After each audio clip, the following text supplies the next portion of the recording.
Bonjour, avez-vous déjà touché à des crayons dits professionnels? Bon, en réalité, c'est surtout qu'ils coûtent plus cher que ceux-là, quoi. Bon, oui, je les ai pris au Futuroscope, ils sont totalement gratuits. Et d'un coup, une question m'est survenue, soudainement, est-ce que les crayons professionnels sont vraiment de meilleure qualité? Et donc, c'est pour ça que je vais y répondre maintenant. Bon, ces crayons, c'est de la marque suisse Faber-Castell.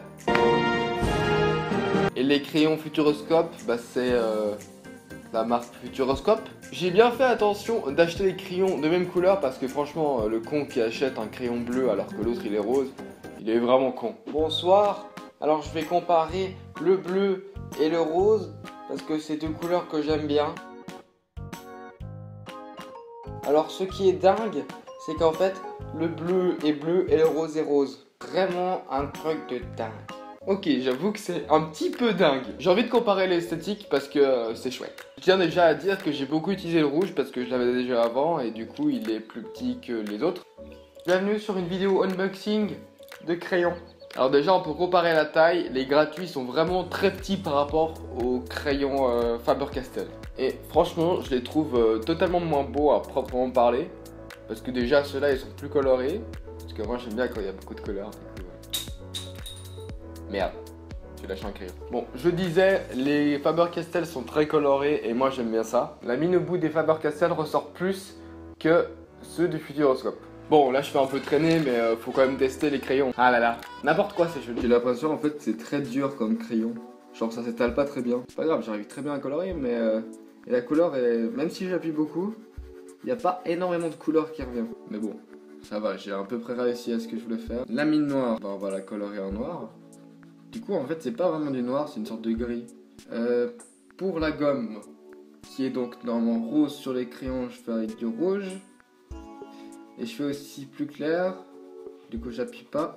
Et le bois métal que je vais faire en gris. Bon, juste comme ça donne déjà assez bien en fait. Ça, les couleurs, elles sont, bon, ça va, c'est un peu plus clair, mais ça me dérange pas forcément. Et je trouve ça va très bien.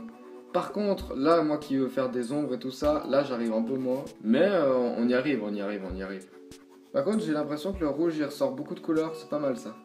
C'est vraiment pas mal. Je suis énormément, par exemple, pour le noir, mais ça reste la même couleur. Et à droite, on va essayer avec ces crayons-là. Ah voilà, déjà, à peine la couleur, j'appuie pas du tout. Le jaune, il ressort, mais vraiment énormément. Et par contre, ouais, bien sûr, le crayon, il est beaucoup plus lourd, mais regardez, là j'ai totalement moins appuyé, le jaune il ressort tellement plus. Bon là j'avoue que c'est plus compliqué parce que là j'appuie pas du tout et ça reste brun en fait. Et moi j'aimerais que ça soit beige un peu. Du coup dans les zones claires il a un peu de peine. Ah ouais là par contre je peux largement passer par dessus. Il n'y a aucun problème. Bon du coup ça fait vraiment beaucoup plus foncé par rapport à côté. Mais... Donc voilà le résultat de mes deux dessins. Ah oui, j'ai juste pas précisé, cette feuille, c'est une feuille spéciale pour les crayons de couleur. Bon, comme j'ai pas vraiment utilisé le bleu et le vert, je vais faire juste un essayage comme ça à côté, peut-être en dessous, voir comme ça fait.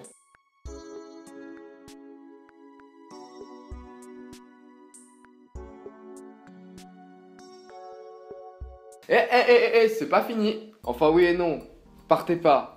Parce que en fait c'est pas très cool pour moi parce que je voulais quand même faire une petite conclusion et après je serai tout seul si vous partez. En fait, ces crayons s'équivalent. Les Faber-Castell sont certes performants sur certains points, comme la couleur par exemple, mais les gratuits suffisent largement. Donc ce qui est des dessins, n'achetez vraiment pas tout de suite de la haute qualité, évoluez petit à petit et ne soyez vraiment pas pressés. Au fond, ce qu'il faut retenir, c'est que si vous voulez dessiner, le matériel n'a pas d'importance. Il suffit de vouloir réussir un dessin pour le réussir. Mais ça, c'est dans votre tête. Et cette morale s'applique dans tous les domaines. Que ce soit le dessin, le sport ou même vos études. Et moi je vous dis un truc. À plus tard.